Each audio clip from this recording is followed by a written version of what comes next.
కాలికదేవనేది ఇక్కడ లేదురా.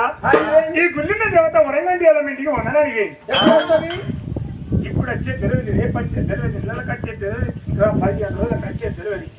నేను ఈ గుడిలో ఉన్నటువంటి పూజారి అన్ని కాదు చెప్పిన పోయేటప్పుడు నాకు చెప్పింది కొడుక.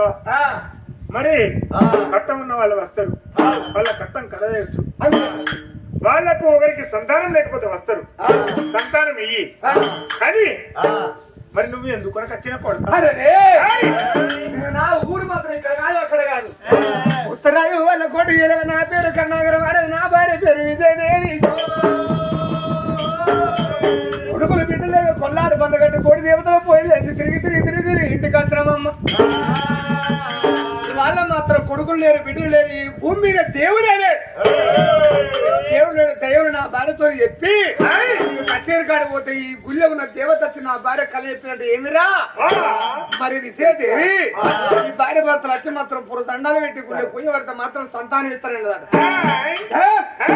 దానికి కళ చెప్పి ఒక దేవతనా నా కళ చెప్పాలి. గుడి కాదు దేవత లేదు, నీకెత్త గుడిని ఎగిరపడి ఈ గుడిని కూడా కొడుతుంది. గుడిలో దేవత పోతుందా? పోదు. ఎందుకు అంటే నీకు సంతానం కావాలి అన్నావు. నీకు సంతానం అంటే మరి నేను కూడా ఉన్నటువంటి కొడుకు సంతానం వల్ల బిడ్డ సంతానం కావాలి కొడుక. అమ్మా నా కొడుకులు లేరు, నాకు బిడ్డలు లేరు. మరి కొడుకులైనా పర్వాలేదు, బిడ్డలైనా పర్వాలేదమ్మా. పర్వాలేదు, బిడ్డలైనా పర్వాలేదు అన్నావు. ఒకవేళ నీకు ఇచ్చిన సంతానము కొడుకులు కలిగినట్టు ఇంకే కొడుకులే కలిగినట్టు చక్కని శుక్రవారం నాడు ఈ మెడలో పూలారం వేసి నిన్ను చేసుకున్న భార్య నీ విజయదేవి వచ్చి గుడికాడ నీ శిరము కొడితే గట్లనే సంతానమైన సంతానం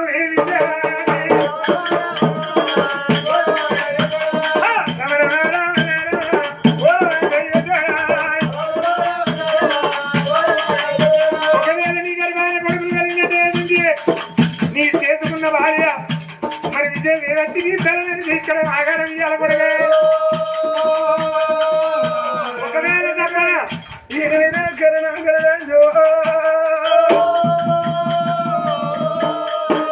దేవతల మీద మనం విర్రవీగద్దురా. ఆ దేవత లేదు నేను అయ్యే మార్గం చెప్తా.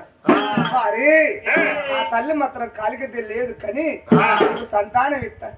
నీకు సంతానం ఇస్తే నీ భార్య విజయదేవి గర్భాన ఒక్కవేళ కొడుకులు కలిగితే కొడుకులు పుట్టినాక 21 రోజు ఎల్ల ముందుకు నీ మెడల పూల ఆరవేసి నొట్టికి బొట్టు పెట్టి కాలికదే గుడి చుట్టూ రంగ పొర్రు దండాలు తీయాలి.